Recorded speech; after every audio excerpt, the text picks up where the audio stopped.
Good evening students, welcome to career defence school.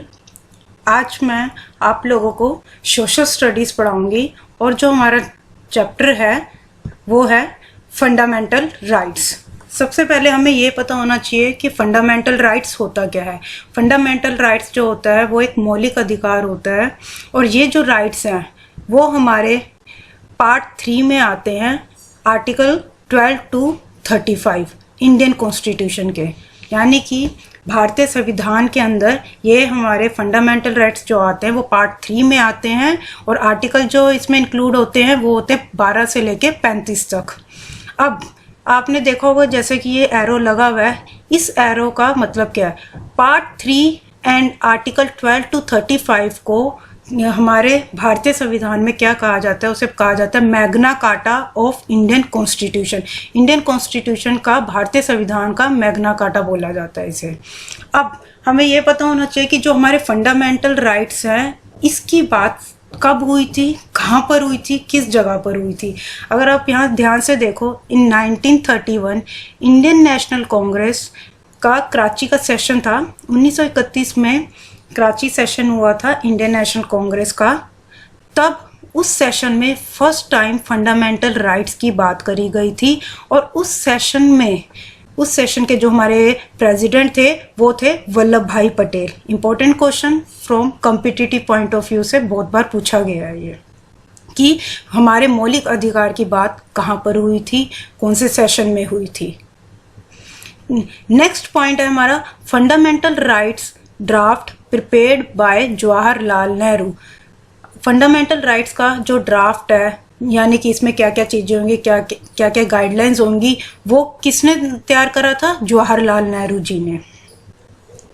Next है हमारा if we want to do any amendment in fundamental rights, FR means fundamental rights, then it is to be done by parliament. Amendment का मतलब बच्चों ये होता है changes, यानी कि अगर हमने इन फंडामेंटल राइट्स में कोई भी चेंज करना है तो ये चेंज कहाँ पर होगा? हमारा पार्लियामेंट, संसद में इस चीज़ का प्रस्ताव रखा जाएगा। अगर वहाँ से अप्रूवल मिलता है तो फिर हमारे फंडामेंटल राइट्स में वो चेंजेस कर दिए जाएंगे।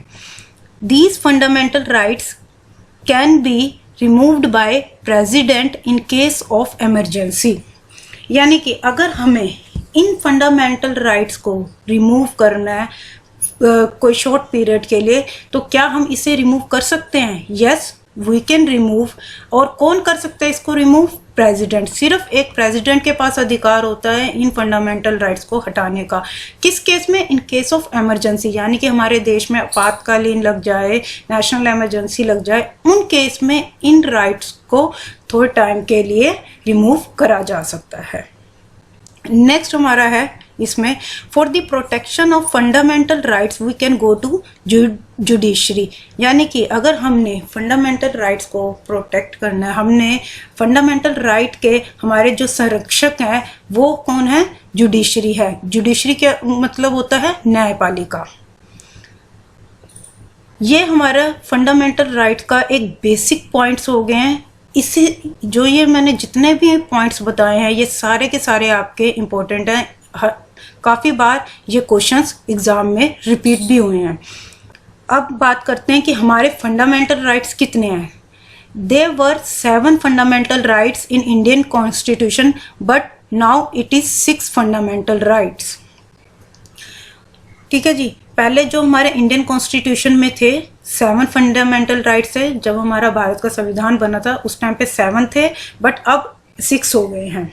नेक्स्ट पॉइंट देखो, fundamental rights borrowed from US constitution, यानी कि ये जो फंडामेंटल राइट्स हैं, ये जो मौलिक अधिकार हैं, ये हमने कौन से कंट्री के, कौन से देश के संविधान से लिए हैं? ये हमने US के संविधान से लिए हैं। अब हम बात करते हैं फंडामेंटल राइट्स की। जैसे कि मैंने अभी आपको लास्ट स्लाइड में बताया है कि 7 हमारे फंडामेंटल राइट्स हैं, बट 7 से रिड्यूस करके अब जो करंट हमारे फंडामेंटल राइट्स हैं वो 6 है। तो दैट मीन्स यानी कि हमारा कोई ना कोई फंडामेंटल राइट जरूर डिलीट हुआ है, रिमूव करा गया। तो वो कौन सा है? There is 1 fundamental right removed, that is right to property. Right to property means संपत्ति का अधिकार। ये हमारा क्या हुआ है? हटा दिया गया है। कौन से कौन से संशोधन के तहत, कौन से अमेंडमेंट, अमेंडमेंट मीन्स संशोधन, अंडर 44th अमेंडमेंट 1978, यानी कि 44वें संशोधन के तहत हमने इसको हटाया है। और ये किस में कन्वर्ट कर दिया गया है? दिस फंडामेंटल राइट, जो ये राइट टू प्रॉपर्टी का फंडामेंटल राइट था, अब इसको हमने क्या बना दिया? कानूनी हक, लीगल राइट। कौन से आर्टिकल में आता है? ये आर्टिकल 300A में। वेरी इंपॉर्टेंट क्वेश्चन आपका इस तरीके से इसमें आएगा। ये क्वेश्चन पूछ सकते हैं। पहला क्वेश्चन तो इसमें ये पूछ सकते हैं कि भी आपका कौन सा फंडामेंटल राइट रिमूव हुआ है, ठीक है। फिर आप बता सकते हो कि भी राइट टू प्रॉपर्टी। देन कौन से अमेंडमेंट के तहत इसे हटाया गया है? तो हम इसका आंसर आएगा 44th अमेंडमेंट 1978। अब उस फंडामेंटल राइट को किस में कन्वर्ट कर दिया गया? तो हमारा आंसर आ जाएगा लीगल राइट, ठीक है जी। यहाँ पर अब आपने देखा होगा कि एक स्टेटमेंट से हमारे 3 क्वेश्चंस आ गए हैं। अब हम करेंगे 6 फंडामेंटल राइट्स। कौन कौन से? राइट टू इक्वालिटी, ये आता है हमारा आर्टिकल 14 से लेके 18 के बीच में। देन राइट टू फ्रीडम, वो आता है हमारा 19 to 22। थर्ड है हमारा राइट अगेंस्ट एक्सप्लॉयटेशन 23 से 24। Then right to freedom of religion, वो आता है 25 से 28 के आर्टिकल के बीच में।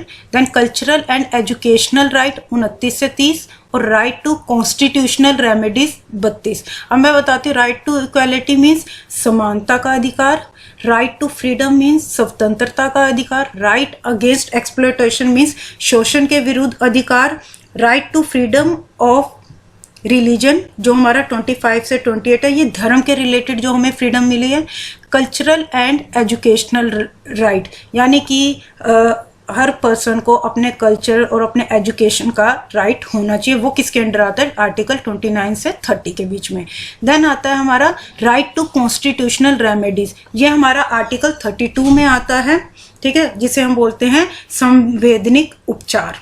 अब बच्चों शॉर्ट ट्रिक मैंने इसमें दी है, वो शॉर्ट ट्रिक आपको कैसे लर्न करनी वो देखो। नेक्स्ट स्टेप में इसकी शॉर्ट ट्रिक बताई गई है किस तरीके से इसको लर्न करना है। शॉर्ट ट्रिक है, short trick to learn FR means fundamental right, that is EFERCR। अब आप देखो फर्स्ट नंबर पे E है, देन आपका थर्ड नंबर पे E है, देन फोर्थ नंबर पे R है, देन 6 पे भी R है, यानी कि हमारे पास 2 E हैं और 2 R हैं। जो दोनों E हैं वो फर्स्ट और थर्ड पोजीशन पे आ रहे हैं, और जो R है वो फोर्थ और 6th पे आ रहे हैं, यानी कि सेकंड और 5th पोजीशन पे हमने क्या याद करना है? एक F और दूसरा लेटर कौन सा? C, ठीक है। इस तरीके से आप याद कर सकते हैं। E stands for equality, F means freedom, E for exploitation, R से मैंने रिलीजन को लिया, C से कल्चरल को लिया है, और अगेन जो नेक्स्ट R है उस दैट मीन्स रेमेडीज। ये एक आपकी शॉर्ट ट्रिक होगी इसको लर्न करने की, फंडामेंटल राइट्स को। नेक्स्ट चलते हैं, अब हम इन्हीं फंडामेंटल राइट्स को 1 by 1 एक्सप्लेन करेंगे कि इनमें किन किन चीज़ों के राइट्स मिले गए हैं इंडियन सिटीजन को। सबसे पहले आता है हमारा राइट टू इक्वालिटी, ये हमारा आर्टिकल 14 टू आर्टिकल 18 के बीच में आता है, इसके अंदर इंक्लूड होते हैं हमारे। और इसकी शॉर्ट ट्रिक है ई पाउट, ये आप देख रहे होंगे जैसे कि ग्रीन मार्क में ई पाउट। ई पाउट मीन्स, ई पाउट का मतलब जो मैंने ट्रिक बनाई है, जैसे हम सेल्फी लेते हुए पाउट करते हैं ना, उसी तरीके से ये शॉर्ट ट्रिक बनाई, तो आप उस तरीके से इसको लर्न कर सकते हैं। अब 14th हमारा हम सबसे पहले शुरू करेंगे 14 से 18 में। 14th हमारा किससे है? हमारा जो शॉर्ट ट्रिक है ई, ई मीन्स इक्वालिटी। अब ये आर्टिकल हमारा 14th आर्टिकल ये कहता है कि हम कानून की नज़र में we all are equal, we all are equal in eyes of law, हम सब के लिए कानून बराबर है, कोई भी आएगा उसकी बात को सुना जाएगा, मतलब उस अकॉर्डिंग प्रोसीडिंग्स केस जो है आपका चलेगा। कोई भी पर्सन हो, किसी भी जाति, किसी भी धर्म, तो लॉ जो है हर बंदे के लिए ओपन है और सबके लिए है। अब इसमें एक्सेप्शन है सिर्फ 2 जनों, एक है गवर्नर, दूसरा है प्रेसिडेंट, यानी कि आप गवर्नर को कोर्ट में ले जाके खड़ा नहीं कर सकते, ना ही आप प्रेसिडेंट। लिखा हुआ है इसमें no civil and criminal proceeding against them, यानी कि इनके अगेंस्ट ना तो कोई क्रिमिनल प्रोसीडिंग होगी, ना ही सिविल, किसी भी तरीके का इनके अगेंस्ट कोई भी मुकदमा नहीं लगेगा। नेक्स्ट आर्टिकल 15 हमारा क्या कहता है? 15 से हमारा P, prohibition of discrimination.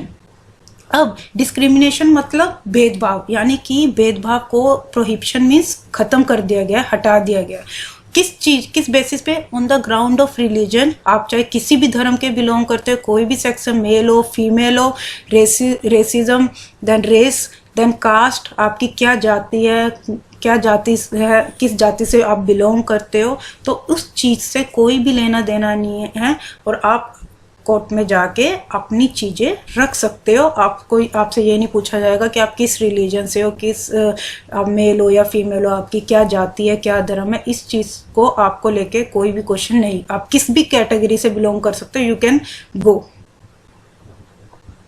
Next हमारा आर्टिकल 16 है, वो है opportunity. O stands for opportunity.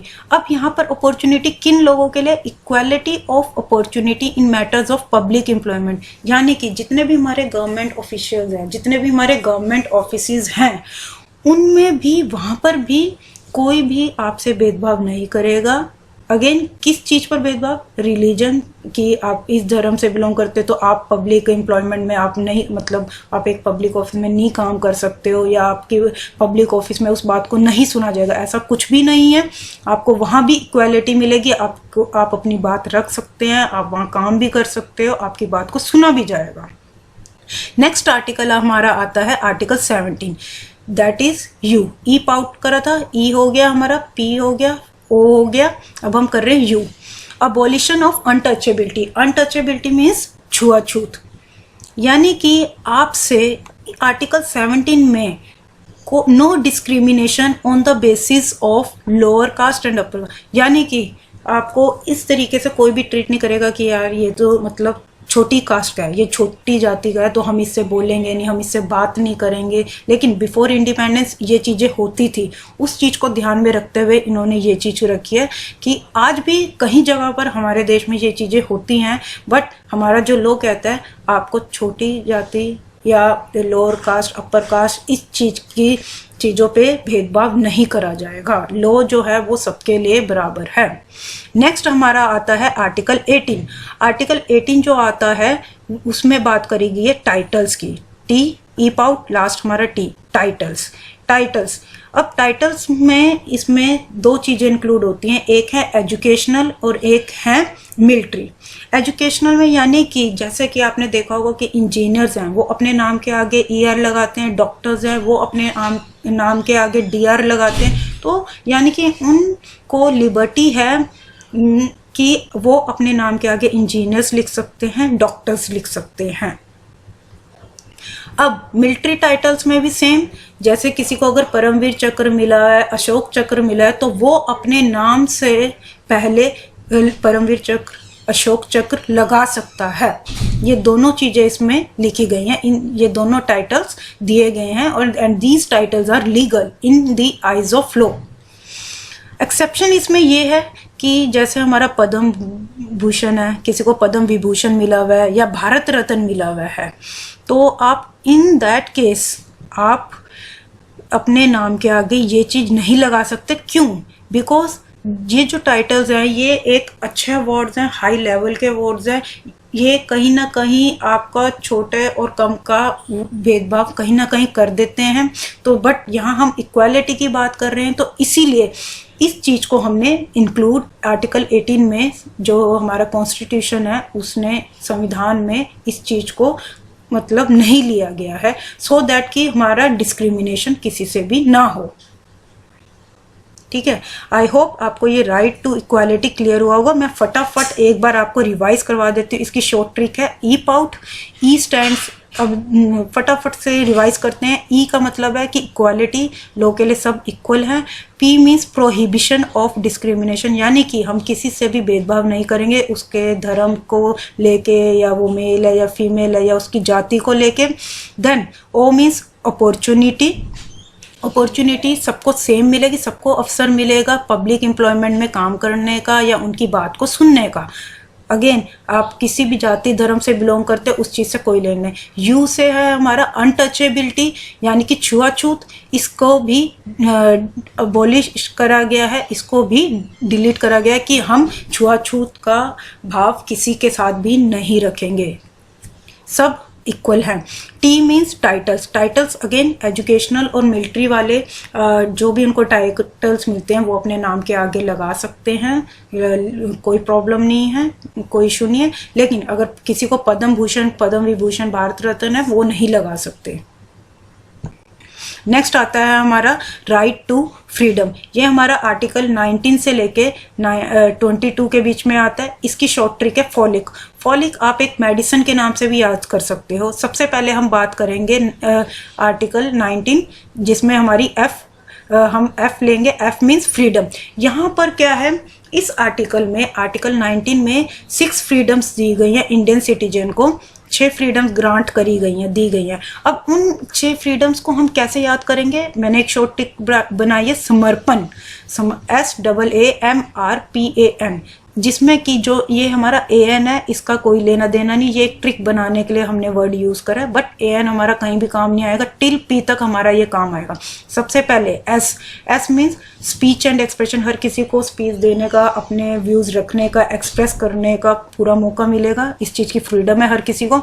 A for assemble, यानी कि आप किसी भी जगह पर इकट्ठे हो सकते हो। Assemble means without any arms, without any arms means without किसी हथियार के आप एक जगह पर इकट्ठे हो सकते हो, मिल सकते हो, घूम सकते हो। देन एसोसिएशन, यहाँ नेक्स्ट ए का मतलब है एसोसिएशन, यानी कि हम कोई भी एसोसिएशन बना सकते हैं हमारी मर्जी के अकॉर्डिंग। जो भी हमें एसोसिएशन बनानी है उसके लिए कोई भी रोक नहीं है, हमें पूरी फ्रीडम है। नेक्स्ट आता है एम फॉर मूवमेंट। अब मूवमेंट मतलब हम कंट्री में वी कैन मूव एनीवेयर, कहीं भी हम जा सकते हैं, हम अपने देश में आ जा सकते हैं, कोई पाबंदी नहीं है। देन आर फॉर रेजिडेंस, कहीं भी हम रह सकते हैं, किसी भी कॉर्नर पे कहीं भी हम रह सकते हैं, इस चीज़ की भी हमें पूरी फ्रीडम है। नेक्स्ट आता है profession. Profession means we can opt any occupation और ट्रेड, हम किसी भी काम को, किसी भी व्यापार को हम अडॉप्ट कर सकते हैं। ठीक है जी, ये हो गए आपकी 6 फ्रीडम्स जो कि 19वें आर्टिकल में दी गई है। अगेन AN मीन्स क्रॉस दिख रहा होगा, दैट मीन्स उसका कोई लेना देना। नेक्स्ट आ जाता है हमारा 20। अब जो हमारा 20th आर्टिकल है फॉलिक ओ, नेक्स्ट वर्ड आ गया ऑफेंस, प्रोटेक्शन अगेंस्ट कन्विक्शन। ये मैं आपको 2 चीजें इसमें इंपॉर्टेंट है, एक है एक्स पोस्ट फैक्टो लॉ, यानी कि सीधी भाषा में अगर मैं बात करूं, इसका मतलब ये है कि अगर मान ले कोई भी पर्सन है, उन्होंने आज क्राइम करा है, तो उसको जो सजा है वो आज का ही जो लॉ बना होगा, जो आज का करंट लॉ चल रहा होगा उसके अकॉर्डिंग सजा मिलेगी। ये नहीं कि उस टाइम पे क्या लॉ बना था आज़ादी के टाइम पे या उस अकॉर्डिंग, नहीं, करंटली अगर उसमें कोई चेंजेस हुए हैं, कुछ हुआ है तो, और उस बंदे ने क्राइम भी आज करा है, उन चेंजेस के बाद उसने क्राइम करा, तो उसको उस ही लॉ के अकॉर्डिंग सजा मिलेगी। नेक्स्ट आता है no double jeopardy. If you are committing the same crime again and again then you will get punished one, यानी कि अगर आप किसी एक जुर्म को बारी बारी दोहरा रहे हो, बारी बारी कर रहे हो, तो उसकी सजा आपको एक बार मिलेगी, 2 बार नहीं। ये इंपॉर्टेंट टर्म्स हैं, ये आपकी एग्जाम्स में यूज्ड हुई हैं, इनके मीनिंग पूछ लिए जाते हैं और ये भी पूछ लिया जाता है ये कौन से आर्टिकल के अंडर आता है, तो आप आंसर दोगे आर्टिकल 20। नेक्स्ट है हमारा 21 आर्टिकल। अगेन नेक्स्ट वर्ड हमारा एल आता है, तो हम यहाँ एल से आता है लाइफ, यानी कि हर किसी को राइट है जीने का, everyone has right to live life. अब 21 के अंदर एक सब सेक्शन आता है हमारा 21A, वहाँ पर हमें क्या दिया हुआ है, ई। फॉलिक का हमारा ई रह गया था, ई कर रहे हैं एजुकेशन। अब ये जो है इसमें क्या है, 6 से 14 साल के बच्चों को पूरा राइट है एजुकेशन प्राप्त करने का, अपनी एजुकेशन लेने का। और ये कौन से अमेंडमेंट, कौन से संशोधन के तहत है, 86th अमेंडमेंट 2002। ये चीज़ ऐड जो हुई है तो 86th अमेंडमेंट 2002 के तहत ही ये ऐड करा गया कि जो 6 से 14 साल के बच्चे हैं उनको एजुकेशन का राइट है। नेक्स्ट आता है 22। फॉलिक यूज करा था FOLEC, तो लास्ट है हमारा C, arrest in certain detention, यानी कि डिटेंशन मीन्स किसी को हिरासत में ले लेना, यानी कि किसी ने कोई जुर्म करा है तो उसको पकड़ लिया जाता है, जेल में डाल दिया जाता है, तो यहाँ पर डिटेंशन वही चीज़ है, हिरासत में लेना, किसी को कस्टडी में लेना, अरेस्ट करना। विद इन 24 आवर्स, यानी कि किसी भी पर्सन ने क्राइम करा है तो उसको क्या है, हिरासत में लिया जाएगा। और दो चीज़ें होती हैं इसमें, एक होता है कि हमें पता चला कि किसी बंदे ने चोरी करी है, हमारा उस पर शक है, बट हमें कंफर्म्ड नहीं पता कि वो बंदे का जो अपराध है सिद्ध हो गया कि नहीं। वो उस अपराध को सिद्ध करने के लिए विद इन 24 आवर्स उसको मैजिस्ट्रेट के पास पेश होना होगा। ये वाला जो आर्टिकल है 22, इस पे एक्सेप्शन ये लगती है कि ये टेररिस्ट पे इम्प्लीमेंट नहीं होगा, ये सिर्फ सिविलियंस मीन्स हम आम लोगों पर जो इंडिया में रहते उनके लिए, टेररिस्ट पे ये आर्टिकल नहीं लगेगा। ठीक है जी, ये भी हो गया हमारा हो गया है। अब राइट टू फ्रीडम भी हमने कर लिया है और उसमें हमने शॉर्ट ट्रिक यूज करी थी फॉलिक। अब हम करेंगे राइट अगेंस्ट एक्सप्लॉयटेशन। ये हमारा आर्टिकल 23 से 24 के बीच में इसमें राइट्स दिए हुए हैं और इसकी शॉर्ट फॉर्म है टीसी को आप याद कर सकते हो टेक केयर से। ठीक है, टी से क्या है, आर्टिकल 23 हमारा टी से क्या कह रहा है, ट्रैफिकिंग मीन्स तस्करी करना। और forced labour, we can't make someone forcefully work, हम किसी से जबरदस्ती काम नहीं करवा सकते। तो ये जो हमारा आर्टिकल है हमें प्रोटेक्शन देता है इसके अगेंस्ट, फोर्स्ड लेबर के और ट्रैफिकिंग के अगेंस्ट हमें ये प्रोटेक्शन देता है कि हम जबरदस्ती किसी को ये नहीं कह सकते कि तुम यहाँ पर जाके काम करो। ठीक है, नेक्स्ट हमारा आर्टिकल आता है 24, वो है टीसी। सी अब रह गया, सी से हमारा क्या आएगा, चाइल्ड लेबर। अब क्या है इसमें, इस आर्टिकल में ये बोला गया है कि अगर कोई भी बच्चा 14 साल की उम्र तक किसी भी फैक्ट्री में काम करा हुआ पाया गया तो वो इलीगल काउंट होगा कि भी no one can force a child to work as a labourer. हम किसी भी बच्चे को, 14 साल तक के बच्चे को हम किसी को भी ये नहीं कह सकते कि तुम जाके फैक्ट्री में काम करो, वो काम हमारा इलीगल हो जाएगा। नेक्स्ट चलते हैं नेक्स्ट राइट पे, right to religion. Right to religion में हमारा कौन सा आर्टिकल है, आर्टिकल 25 से 28। इसकी शॉर्ट ट्रिक क्या है, PMTI। इसको कैसे कर सकते हैं, parents meeting with teachers in institute, यानी कि जो पेरेंट्स हैं वो मिल रहे हैं मीटिंग टीचर्स के साथ इंस्टीट्यूट में। ठीक है जी, इसकी शॉर्ट ट्रिक ये है PMTI। अब हम 25 से लेके जो 28 आर्टिकल है ये क्या क्या कह रहे हैं with the help of this short trick. 25 में पी मीन्स यहाँ पर किसकी बात करेगी, profession, practice and propagation of any religion, यानी कि यहाँ पर इस चीज़ की बात करेगी कि हम किसी भी रिलीजन को, किसी भी धर्म को अपना सकते हैं और उसी धर्म का हम खुल के प्रचार कर सकते हैं। प्रोपगेशन मीन्स प्रचार करना, अपने जो भी जिस भी धर्म को आप मानते हो आप फ्रीली आप अडॉप्ट कर सकते हो उस रिलीजन को। ठीक है, आप मान सकते हो और उसका प्रचार भी कर सकते हो। नेक्स्ट हमारा आर्टिकल 26, नेक्स्ट हमारा क्या है, एम, जो हमारा आर्टिकल 26 है, manage religious, M stands for manage, ये word first, manage religious affairs. You can, अब रिलीजियस अफेयर्स को आप कैसे मैनेज कर सकते हो, इसमें यह है कि आप कोई भी प्रॉपर्टी यू कैन एक्वायर, प्राप्त कर सकते हो। एक्वायर मीन्स प्राप्त करना, किसी भी प्रॉपर्टी को आप ले सकते हो, किसके लिए, चैरिटेबल पर्पस के लिए। ठीक है जी, फॉर एग्जांपल क्या होता है, जैसे कि आपने देखा होगा कि भी बिल्डिंग्स ले ली जाती हैं और मंदिर बना दिया जाता है, तो that is the thing. Next है, नेक्स्ट आर्टिकल हमारा 27 है और वो है टी स्टैंड्स फॉर टैक्सेस। अगर आपको कहीं भी क्वेश्चन में टैक्सेस दिख गया तो आपने डायरेक्ट उसका आंसर लगाना है कि हमारा आर्टिकल 27 में टैक्सेस की बात करी है। अब आपको अच्छे से पता होगा, मैं आपको बता दूं कि जितनी भी रिलीजियस प्लेसेस होती हैं गवर्नमेंट उनसे टैक्स कलेक्ट नहीं करती हैं। जो कि रिलीजियस प्लेसेस हैं वो उन्हें टैक्स देने की कोई भी आवश्यकता नहीं है। नेक्स्ट आर्टिकल हमारा जो है 28, अब लास्ट हमारा जो वर्ड रह गया था वो आई रह गया था। ठीक है जी, अब वो आई क्या कह रहा है, आई स्टैंड्स फॉर इंस्टीट्यूट। अब यहाँ पर ये राइट है कि you have right to preach your own religion in institute but you can't force them to adopt.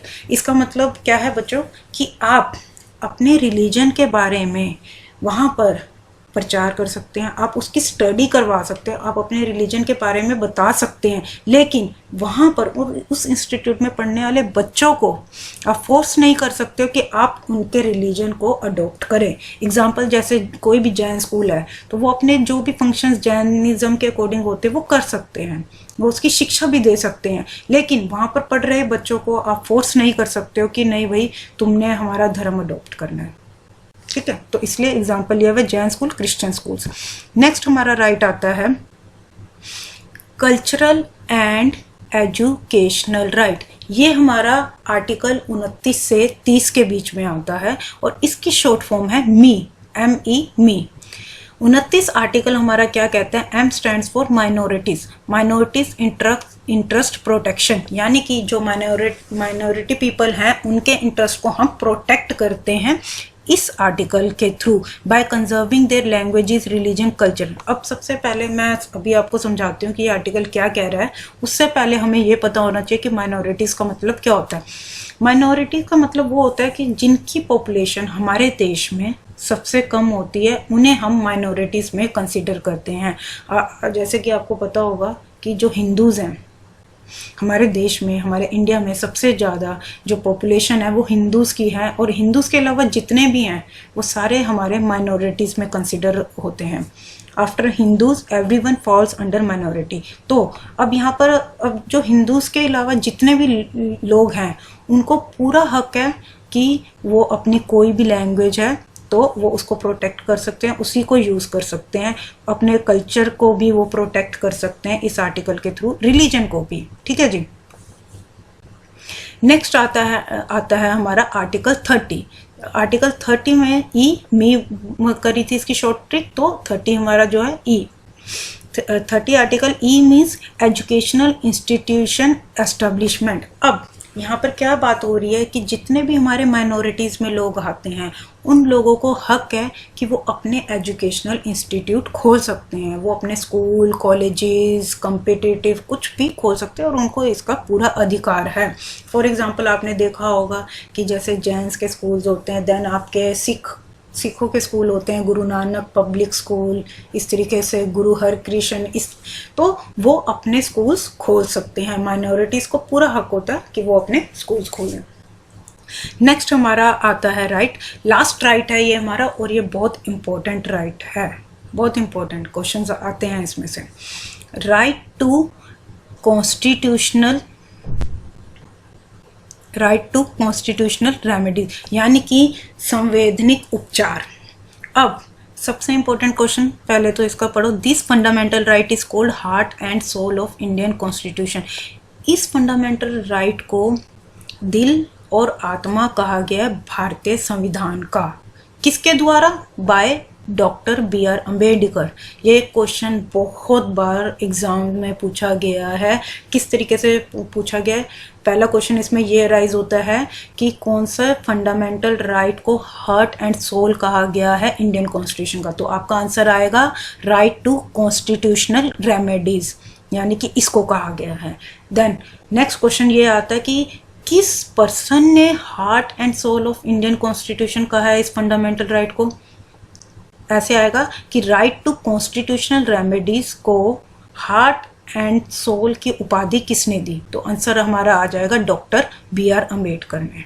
ठीक है, उन्होंने इसको हार्ट एंड सोल बोला। अब हार्ट एंड सोल क्यों बोला, अब मैं वो बताती हूँ कि ऐसा इसमें क्या है, इस आर्टिकल में ऐसा क्या है, मतलब इस आर्टिकल में in case of violation of fundamental rights, अगर हमारे फंडामेंटल राइट्स का उल्लंघन होता है या कोई हमें फंडामेंटल राइट नहीं देता या हमारे साथ कुछ गलत करता है, तो वो इंसान ये फंडामेंटल राइट यूज़ कर सकता है।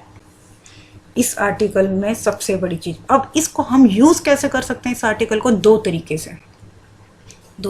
ये आर्टिकल दो लोगों के लिए, एक है इंडिविजुअल और एक सुप्रीम कोर्ट। अब इंडिविजुअल इस आर्टिकल को कैसे यूज़ करेगा? वो अपने फंडामेंटल राइट को प्रोटेक्ट करने के लिए वो सुप्रीम कोर्ट जा सकता है। अगर मान लो कोई भी पर्सन, जितने भी अभी मैंने फंडामेंटल राइट्स आपको पीछे बताएं टोटल सी, अगर वो लोग आपको वो अपने फंडामेंटल राइट्स देने के लिए मना कर देते हैं तो आप उनके अगेंस्ट सुप्रीम कोर्ट जा सकते हो। नेक्स्ट, सुप्रीम कोर्ट इस आर्टिकल को कैसे यूज़ करेगा?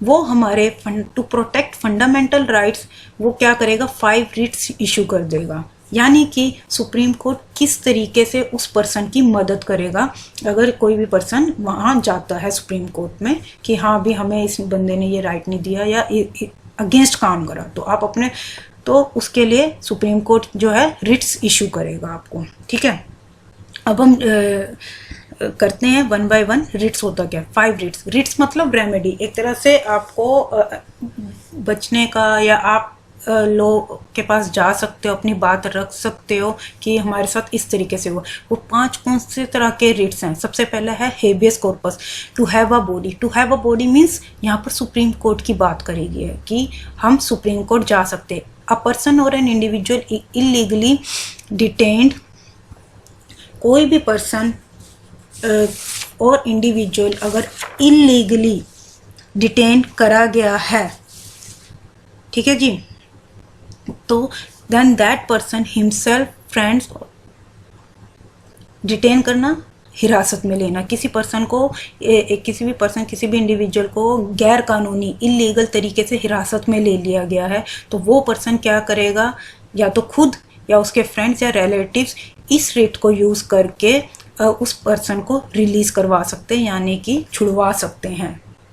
ठीक है जी, यानी कि किसी भी पर्सन को अरेस्ट कर लिया गया है और इलीगल तरीके से, ठीक है, गैर कानूनी तरीके से, तो वो पर्सन इस रिट का यूज़ करके उस पर्सन को रिलीज़ कर सकता है। तो सुप्रीम कोर्ट आगे से क्या पूछेगा? Supreme court ask that person on what basis you detain that person, कि आपने किस बेसिस पे उस पर्सन को हिरासत में लिया। If the basis is found unreasonable, अगर उनके रीज़न सही नहीं लगे सुप्रीम कोर्ट को, तो उसी टाइम ही डिटेंशन एंड्स, यानी कि उस बंदे को उसी टाइम ही छोड़ दिया जाएगा, रिलीज़ कर दिया जाएगा, जिसको जेल में इन्होंने इलीगली रखा हुआ था। नेक्स्ट हमारा जो रिट है वो है मैंडेमस। मैंडेमस ये कहता है हमारा कि we command statutory and non statutory body to perform public duty. यहाँ पर क्या है? स्टैचुरी और नॉन स्टैचुरी का मतलब है बच्चों कि चाहे वो लीगल हो चाहे वो इलीगल, कोई भी बॉडी हो, तो उसको हम ये याद करवा सकते हैं कि भाई ये आपका कर्तव्य है, ये आपकी ड्यूटी है। हम उसको कमांड कर सकते हैं कि ताकि वो अपनी पब्लिक ड्यूटी करे। For example, if we are going to a government office and there government official is denying to do that work, अगर हम किसी भी गवर्नमेंट ऑफिस में जा रहे हैं अपने काम के लिए और हम गवर्नमेंट ऑफिशियल ने मना कर दिया आपका काम करने के लिए, तो आप क्या कर सकते हो? आप ये वाला रिट यूज़ कर सकते हो उस पर्सन के अगेंस्ट, और फिर सुप्रीम कोर्ट आगे उससे ये पूछेगा कि भाई तुमने अपनी ड्यूटी क्यों नहीं करी, और उससे क्वेश्चंस किए जाएंगे कि आपने, ये बंदा आपके पास आया और आपने इनका काम क्यों नहीं करा, और जबकि ये आपकी ड्यूटी बनती है करना। ठीक है, इसलिए बोला गया टू परफॉर्म पब्लिक ड्यूटी, कि आपको अपना काम करना होगा। नेक्स्ट है सैरिशरी। सैरिशरी मीन्स टू बी सर्टिफाइड। ये टर्म्स बहुत बार एग्जाम में पूछी गई हैं, इंपॉर्टेंट है ये चीज। Under this writ supreme court and high court can command the lower court. अब मान लो कोई केस हमारा लोअर कोर्ट में चल रहा है, ठीक है, क्या होगा कि लोअर कोर्ट से सेटिस्फाई नहीं हो के वो पर्सन सुप्रीम कोर्ट या हाई कोर्ट, लोअर कोर्ट के बाद बंदा हाई कोर्ट में जाएगा, हाई कोर्ट से नहीं सेटिस्फाई हुआ तो वो बंदा सुप्रीम कोर्ट में जाएगा। यहाँ पर सुप्रीम कोर्ट, हाई कोर्ट क्या कमांड करेगा लोअर कोर्ट को? To submit its records for their review. आप अपने रिकॉर्ड हमें सबमिट करवाओ कि ये पर्सन क्यों नहीं सेटिस्फाई, हम देखना चाहते हैं कि भी ये आपके डिसीजन को, जो भी आपने ऑर्डर दिया है लोअर कोर्ट ने, ये मतलब क्यों खुश नहीं है, या ये बंदा क्यों नहीं मान रहा है। तो उसको क्या करेंगे सुप्रीम कोर्ट और हाई कोर्ट? रिव्यू में उसको चेक करेगा कि क्या लोअर कोर्ट ने जजमेंट इलीगल तो नहीं दी है। अगर judgement are found to be illegal then they are going, क्या होगा कि अगर लोअर कोर्ट ने जजमेंट इलीगल दिया, वो वेज फाइंड आउट करेगा, ढूंढेगा, फिर उनको क्या कर देगा, अगर इलीगल पाए गए, गैर कानूनी पाए गए उनके रीजंस, तो क्वेस्ट मीन्स उस डिसीजन को सुप्रीम कोर्ट उसी टाइम कैंसिल कर देगा। ठीक है जी। नेक्स्ट आता है प्रोहिबिशन। प्रोहिबिशन तब यूज करा जाता है जब lower court, until the lower court has pronounce the judgement, जब तक कि आपका जो लोअर कोर्ट है जो जजमेंट को अनाउंस ना कर दे। इट इज़ सिमिलर टू सैरिशरी। ये सैरिशरी से कैसे सिमिलर है, अब मैं इस एग्जाम्पल से बताती हूँ। जैसे कि हम बहुत बार आप बच्चों ने सुना होगा कि prevention is better than cure.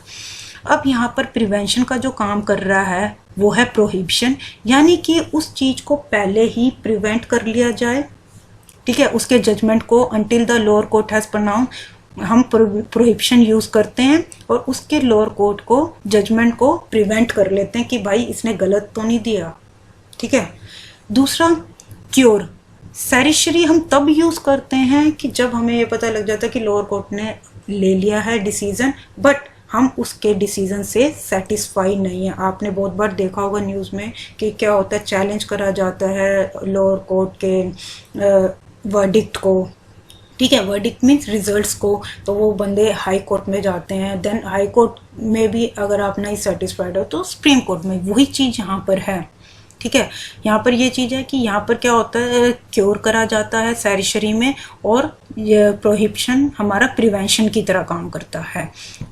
Last चलते हैं क्यो वारंटो, बहुत इंपॉर्टेंट है। By what authority, very important. इसमें क्या है कि there are two persons, for example एक गवर्नमेंट ऑफिस में जाता है बंदा, ठीक है, वहाँ पर एक प्रमोशन लेटर आता है किसी भी पर्सन का, किसी भी गवर्नमेंट एम्प्लॉय का, ठीक है। अब वहाँ पर जो भी अथॉरिटी बैठी है, जो भी पर्सन बैठे हैं जिसका प्रमोशन होना है, वो बंदा उसको प्रमोट नहीं करके किसी और को प्रमोट कर रहा है, तो उस पर्सन के पास ये राइट है, जिसको प्रमोट नहीं किया गया है वो इस रिट को यूज़ करे, क्यो वारंटो को, और वो अपनी अपील कर सकता है कोर्ट में जाके कि भैया इन्होंने मेरा नहीं लिया, तो उस तरीके इन्होंने मतलब मेरा जो प्रमोशन लेटर है मुझे नहीं दिया गया और किसी और को दे दिया। तो उस टाइम पर क्या होगा, सुप्रीम कोर्ट जो है, गवर्नमेंट जो है, लेटर भेजेगी कि आपने किस बेसिस पे, by what authority. Then government will ask by what authority you promote that person, आपने किस अथॉरिटी से उस पर्सन को प्रमोशन लेटर दे दिया, जबकि ये प्रमोशन लेटर किसी और के नाम पे आया हुआ था। आई होप आपको ये क्लियर हुआ होगा। यहाँ पर हमारे जितने भी फंडामेंटल राइट्स हैं वो कंप्लीट हो गए हैं और ये जो 5 रिट्स हैं ये भी कंप्लीट हो गई हैं। Thanks students, I hope the topic is clear to you. अगर आपको कोई भी डाउट है इससे रिलेटेड तो आप नेक्स्ट क्लास में आप मेरे से पूछ सकते हो। Thanks students.